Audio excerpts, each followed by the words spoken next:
Saint-Esprit. Amen. La paix soit avec vous. Et avec votre esprit.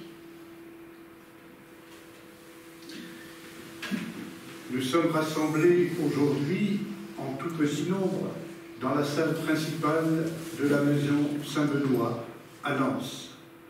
Quand nous parlons de Saint-Benoît, il s'agit du Saint-Benoît de chez nous, Saint-Benoît Joseph Labre, qui, dans le dénuement, la pauvreté, la misère quelquefois, a sillonné une grande partie de notre Europe à la rencontre du Seigneur et à la rencontre de ses frères et sœurs plus pauvres que lui encore.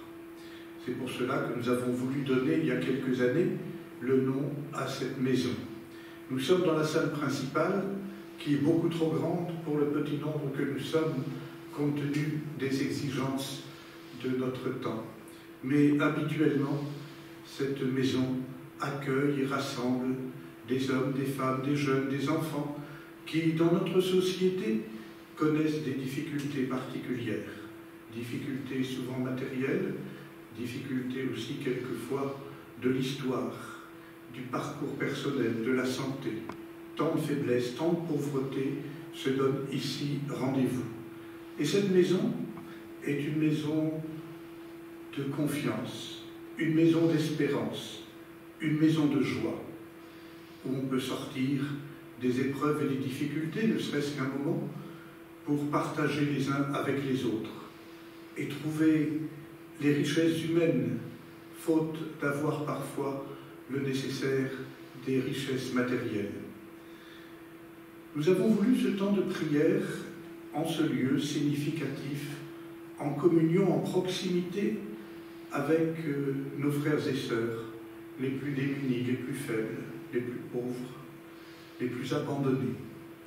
Le confinement est une épreuve pour tout le monde, mais quand on est confiné dans des circonstances matérielles et personnelles difficiles, le confinement est certainement 10 fois plus difficile encore à vivre. Et c'est pour cela que nous avons voulu, dans ce temps de prière, être un peu la voix, l'écho de tous ceux qui sont avec nous, qui ne peuvent pas être ici même, mais qui ont participé d'une manière ou d'une autre à ce temps de prière que nous voulons ensemble vivre maintenant.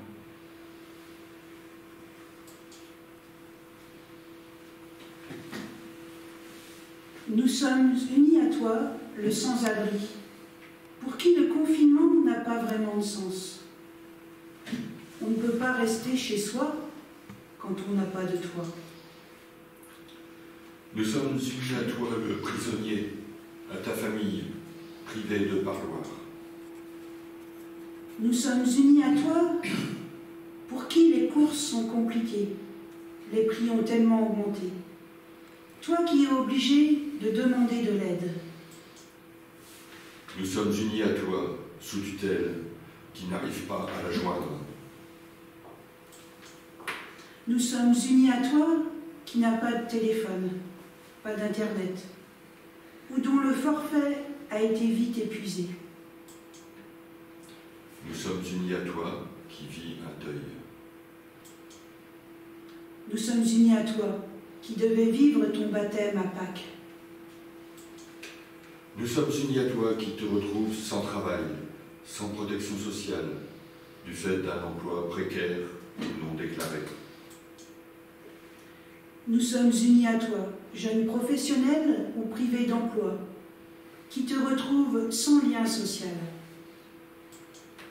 Nous sommes unis à toi, travailleurs soumis à de pénibles conditions de travail, peu respectueuses des mesures d'hygiène. Nous sommes unis à toi, qui vis dans un logement insalubre. Nous sommes unis à toi, qui vis dans un appartement sans balcon, entendant ce qui se passe chez les voisins. Nous sommes unis à toi, qui ressent la solitude. Nous sommes unis à toi, qui a peur de sortir, qui n'ose plus aller faire tes courses, à toi qui nous dis « c'est terrible, je suis stressé par ce confinement, il n'y a personne dans les rues, personne à qui parler ». Nous sommes unis à toi, qui es contrarié en pensant à la jardinière sur la tombe de ton mari, que tu ne peux pas arroser, les fleurs vont être fichues.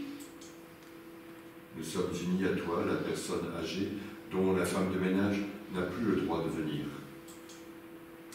Nous sommes unis à toi, à qui tes enfants, petits-enfants, ta famille et tes amis manquent.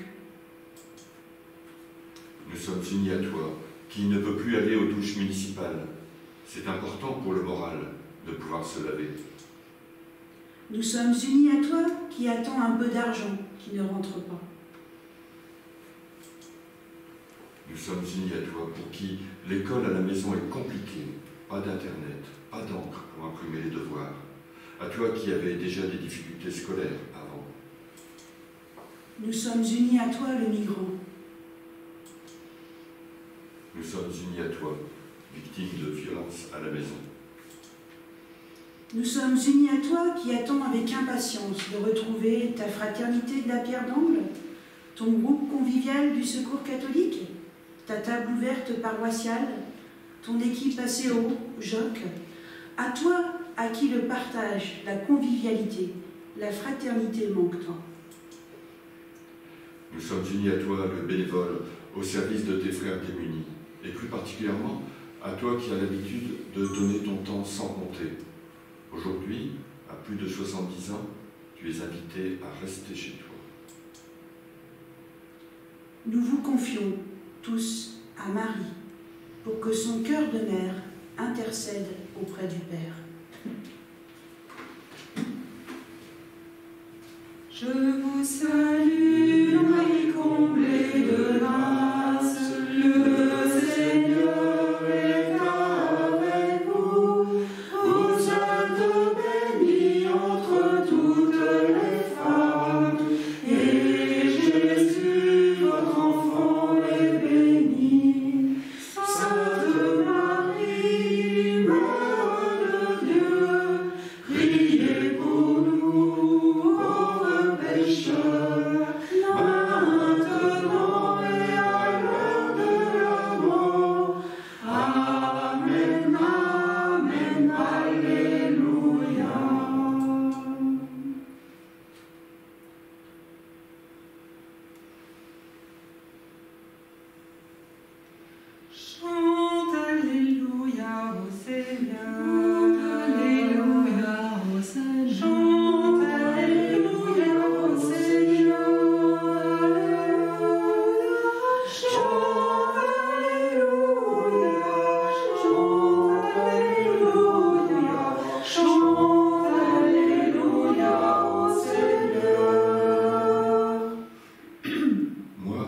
Je suis le chemin, la vérité et la vie, dit le Seigneur. Personne ne va vers le Père sans passer par moi. Chante Alléluia au Seigneur, Alléluia au Seigneur, Alléluia au Seigneur, chante Alléluia, chante Alléluia, chante Alléluia au Seigneur. Le Seigneur soit avec vous. Et avec votre esprit. Évangile de Jésus-Christ selon saint Jean. Gloire à toi, Seigneur. En ce temps-là, Jésus disait à ses disciples, « Que votre cœur ne soit pas bouleversé. Vous croyez en Dieu? Croyez aussi en moi. Dans la maison de mon Père, il y a de nombreuses demeures. Sinon, vous aurais-je dit, je pars vous préparer une place? Quand je serai parti vous préparer une place, je reviendrai et je vous emmènerai auprès de moi, afin que, là où je suis, vous soyez vous aussi. Pour aller où je vais, vous savez le chemin. » Thomas lui dit, « Seigneur, nous ne savons même pas où tu vas. Comment pourrions-nous savoir le chemin ?» Jésus lui répond, « Moi, je suis le chemin, la vérité et la vie. Personne ne va vers le Père sans passer par moi. » Acclamons la parole de Dieu. Louange à toi, Seigneur Jésus.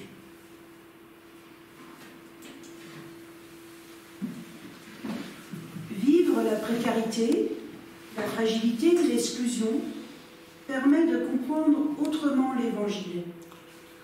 Merci à vous d'avoir accepté de nous partager comment Jésus est le chemin, la vérité, la vie. Qui il est pour vous? Nous vous prêtons nos voix pour nous mettre à votre écoute. Jésus nous tend les mains. Il nous dit, viens sur le chemin. Il veille sur nous. Il est toujours dans nos cœurs, jusqu'à la fin du monde. Dès la naissance, nous sommes sur le chemin, dans les pas de Jésus, croyant ou non, car c'est lui qui nous a donné la vie. Jésus a été envoyé par le Père pour annoncer la bonne nouvelle. Il disait des paraboles pour que tous comprennent comment se comporter avec son prochain. Jésus monte la prière au ciel, de bas en haut. Un chemin, ça fait penser à la nature avec des fleurs, mais aussi des mauvaises herbes. À nous de faire le tri, guidés par Jésus. Marcher sur le chemin de Jésus, ce n'est pas facile. C'est difficile de trouver son chemin, car parfois, sur notre route, il y a des épreuves. Jésus nous invite à prendre soin de nous, à nous reposer, quand nous faisons beaucoup de choses. Le chemin dont nous parle Jésus, c'est celui de la bonté, de la générosité, de la foi. Chacun a son chemin pour le rejoindre. Le plus important, c'est que ça nous donne la vie, de la joie, comme avec mon équipe à Séoul.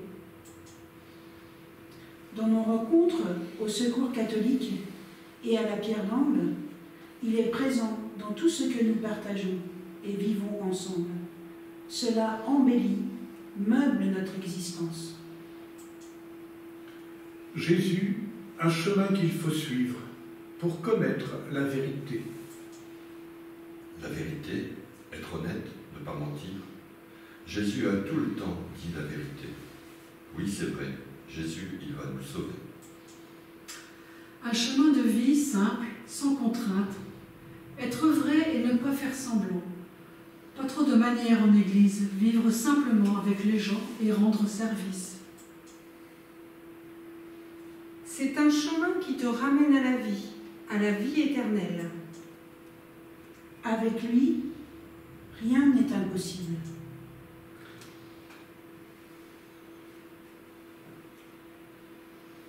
Les mots que tu nous dis formèrent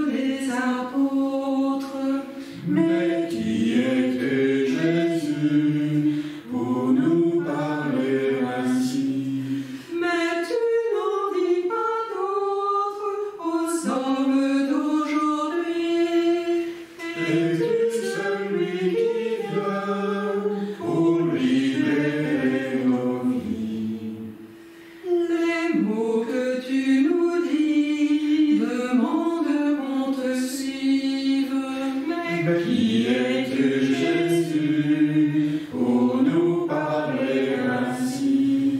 Et l'impossible arrive, au cœur que tu saisis. Tu es celui qui vient pour libérer nos vies. Qui est Jésus pour moi? Ma deuxième jambe. Sans lui, je ne marcherai plus. C'est lui qui me fait marcher. C'est lui qui m'aide à porter mes misères. Sans lui, il y a longtemps que j'aurais baissé les bras. C'est grâce à lui que je survis. Quand de grosses épreuves, c'est grâce à lui que je tiens. Jésus est ma raison de vivre, de croire et d'espérer, d'aimer ou d'essayer de le faire humblement. Jésus est mon meilleur ami, le plus grand surtout, celui qui m'aime, me fait confiance, me donne la vie en abondance. C'est pour moi la personne la plus proche dans ma vie, bien plus présent que les membres de ma famille. Jésus est là pour me guider dans ma vie, et j'en ai bien besoin. Jésus pardonne les péchés. Il nous aide à apaiser notre haine. C'est difficile de pardonner comme Jésus. Jésus est celui qui partage sa parole, mais aussi sa nourriture avec les plus pauvres, ceux qui ont faim. Jésus, il passe par les gens gentils qui nous accompagnent, des chrétiens qui ne nous jugent pas, qui nous rassurent. Pour avoir la foi, il faut faire confiance aux chrétiens. Jésus m'aide à accepter l'aide des autres et à reconnaître mes limites. Jésus m'aide, me donne la volonté pour réagir et aider les copains en difficulté. Les mots que tu nous dis dépassent nos frontières. Mais qui es-tu, Jésus, pour nous parler ainsi? Alors dans la lumière, ils disent me voici. Tu es celui qui vient pour libérer nos vies.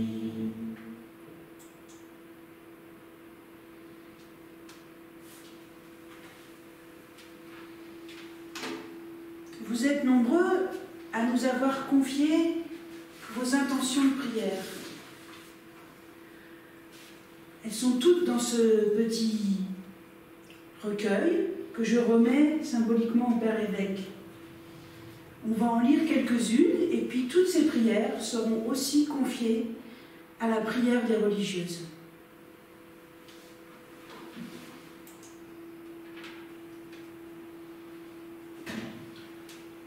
Seigneur, faites que les gens prennent conscience qu'il est temps de s'aimer, vivant, sans haine ni colère.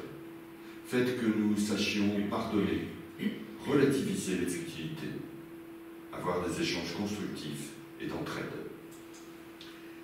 Quittons le faire pour l'être. Prenons juste conscience que nous sommes vivants et que nous devons être dans l'amour inconditionnel. Ô Christ ressuscité, exauce-nous.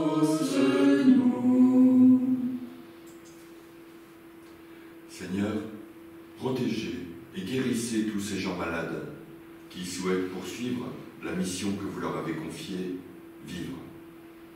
Protégez tous ceux qui sont là pour aider les autres, qui participent à notre bien-être, parfois au péril de leur vie. Seigneur, donnez du courage à celui qui en a besoin. Ô Christ ressuscité, exauce-nous.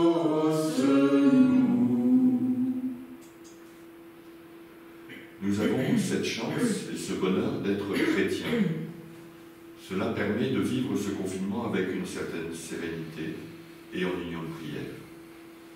Dieu veut nous voir heureux. Il ne veut pas qu'on baisse les bras. Il veut nous voir toujours souriants. Que chacun reçoive l'amour, le partage, la joie et la santé. Ô Christ ressuscité, exauce-nous. Ce temps nous fait découvrir une chose essentielle, le silence. Dieu m'attend, il m'écoute dans le silence. Avec son esprit, nous pouvons mettre de l'amour dans chaque geste que nous faisons. La joie de croire peut briller dans nos conversations, dans les messages que nous envoyons. Dieu aime chacun de nous et nous avons du prix à ses yeux. Ô Christ ressuscité, exauce-nous. Le matin, quand je regarde mon jardin et que je vois les petites gouttes d'eau qui tombent sur les fleurs, qui s'épanouissent et grandissent, Seigneur, je te dis merci pour tant de beauté. Seigneur, que nous soyons comme ces gouttes d'eau, une source pour exister. Cette source qui vient de toi et qui peut nous transformer et apporter le bonheur.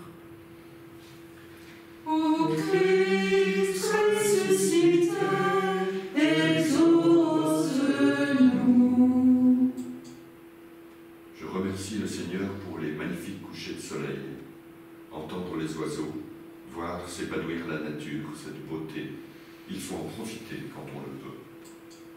Merci Seigneur, et pardon pour toutes les blessures que nous infligeons, nous humains, à notre vieille terre.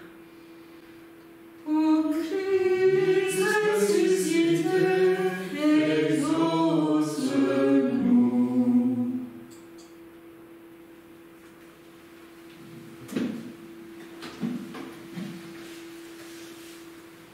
Je voudrais tout d'abord dire un grand merci à tous ceux et à toutes celles qui ont bâti cette célébration, parce que cette célébration, elle a été construite à partir de vos interventions, à vous qui regardez ce petit moment de prière et qui participez du fond de votre cœur. Tous ces mots que nous avons entendus, toutes ces supplications qui sont montées vers le Seigneur, tous ces désirs, toutes ces attentes, ce sont celles et ceux que vous portez dans votre cœur. Et nous voulons les confier au Seigneur, qui les écoute avec attention et qui a découvert, comme nous sans doute, toutes les richesses qui étaient dans ces mots, dans ces images, dans ces gestes, toutes ces attentes, toutes ces forces pour construire ensemble, malgré les difficultés, malgré les épreuves, malgré les souffrances, une humanité plus belle et plus juste. Sans doute une humanité plus belle et plus juste, ça peut vous sembler un beau rêve, mais c'est cela que le Seigneur veut construire avec nous. Et nous avons posé sur ce chemin dont il a été question quelques pierres. Nous avons construit. La maison est loin d'être achevée, il faudra encore travailler, mais puisque vous êtes là et que vous avez fait quelques pas, que vous avez posé quelques pierres dans ce temps de prière, c'est la garantie qu'on peut construire ensemble pour l'avenir. Pour construire, on a besoin de tous et de toutes. Nous avons vu qu'il n'y a pas ceux qui savent construire un temps de prière et ceux qui ne savent pas. Non, chacun sait construire un temps de prière. Et chacun peut construire aussi la maison commune, notre humanité, qui a été beaucoup bousculée, qui le sera encore dans les temps qui viennent, mais une humanité qui ne peut pas oublier un seul de ses membres. Une famille qui ne peut pas oublier un seul de ses enfants. Et tous et toutes, nous avons des richesses à apporter.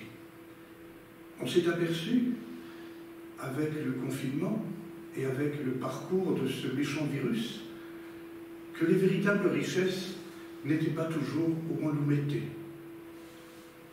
On a découvert des personnes dont on ne parle quasiment jamais, dont on trouve normal qu'elles soient là, sans faire de bruit, peut-être pas au milieu de la cohue, mais qui garantissent la possibilité de la vie les uns des autres.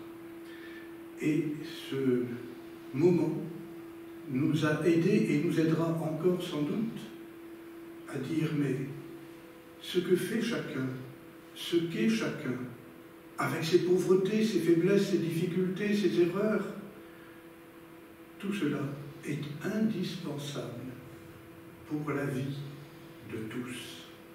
Alors nous avons pensé de façon particulière tout à l'heure dans la prière à tous ceux dont habituellement la grande opinion ne parle pas ou parle négativement. Ceux qui sont démunis, ceux qui sont en prison, ceux qui n'ont pas les capacités qu'on réclame habituellement pour réussir dans notre société, ceux qui sont à la recherche d'une terre hospitalière et qui viennent de pays étrangers, et tant d'autres personnes qui se révèlent tout à coup comme étant pour nous les membres de ce monde que nous avons à construire ou à reconstruire. Alors, il ne faut surtout pas que ça s'arrête à l'épidémie. Bien sûr, on souhaite tous qu'elle s'estompe petit à petit, en tous les cas le plus vite possible, mais ce n'est pas pour recommencer comme avant. Tous ceux que nous avons oubliés et que nous avons peut-être mieux rencontrés pendant ce temps de confinement, même si on n'a pas pu aller à leur rencontre physiquement, tous ces hommes, ces femmes, ces jeunes, il faut que nous les retrouvions et qu'avec eux, nous nous donnions la main pour travailler à la croissance, à la reconstruction d'un monde où la fraternité, le partage, la justice, l'amour, la fraternité soient vraiment les trésors inestimables, bien plus importants que tout ce qui tout à coup nous manque. Et on s'aperçoit qu'avec ces trésors, il peut nous manquer d'autres choses. Et tous et toutes, nous serons touchés par le manque, les plus pauvres encore plus forts que les autres. Mais tous et toutes, nous pourrons nous appuyer sur ces richesses du cœur, de la vie, qui nous aideront à garder confiance et espérance. C'est bien ce qui se vit ici, en permanence, à la maison Saint-Benoît. Alors, merci à tous ceux et à toutes celles qui nous ont rejoints pour être de façon habituelle, ou ne serait-ce qu'un moment, les invités de la maison Saint-Benoît. C'est une maison de l'espérance.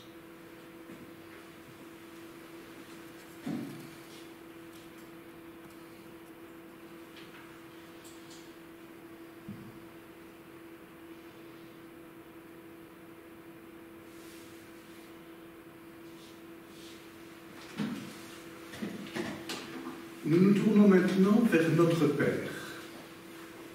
Nous allons entendre prier le Notre Père avec un chant en araméen, le Notre Père en araméen, la langue de Jésus.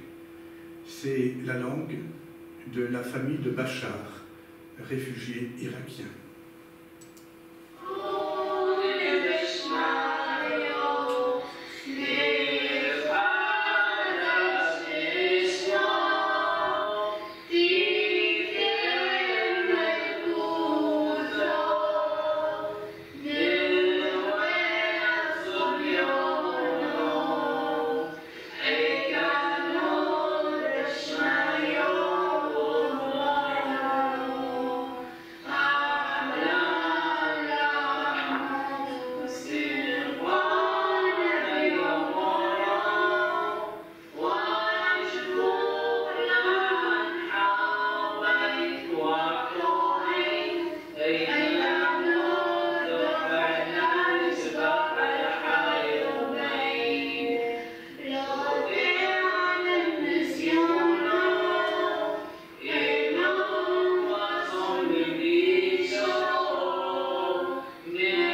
Dieu notre Père,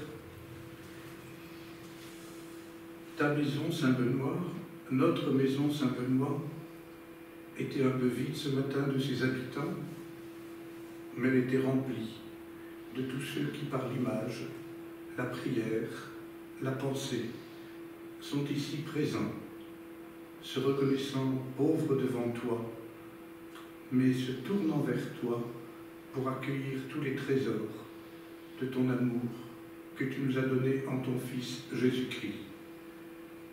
Donne-nous d'accueillir et de partager tous ces dons pour avoir la force et le courage de travailler à cette humanité plus belle, celle où chacun se reconnaît ton enfant et se reconnaît frère ou sœur de son semblable. Que cette espérance nous anime et qu'elle nous aide à prendre la route tous les jours avec chacun de nos frères, reconnus comme tels. Nous te le demandons par Jésus le Christ, notre Seigneur. Amen.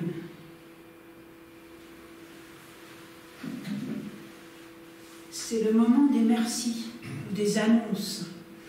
Alors d'abord un merci à ceux qui nous ont permis de vivre ce temps par la technique, à Cyril, à Alicia, à tout le service de la communication. Un merci plus particulier à vous, Monseigneur, d'être venu ici à la Maison Saint-Benoît, et puis peut-être aussi à vous qui, d'une manière ou d'une autre, avez contribué, soit en écrivant une prière, en commentant l'Évangile, ou peut-être aussi en corrigeant quelques fautes d'orthographe sur le déroulement.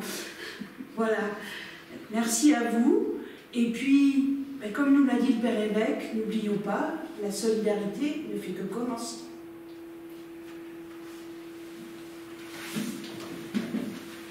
Avant de demander au Seigneur de nous bénir, je voudrais dire aussi un merci à Monsieur le Préfet qui m'a permis d'être avec vous ce matin, puisque j'ai dû avoir une autorisation exceptionnelle pour venir d'Arras à Lens.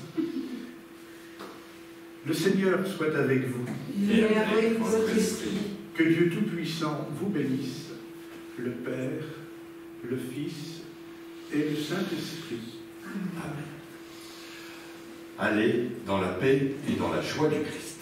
Nous rendons grâce à Dieu.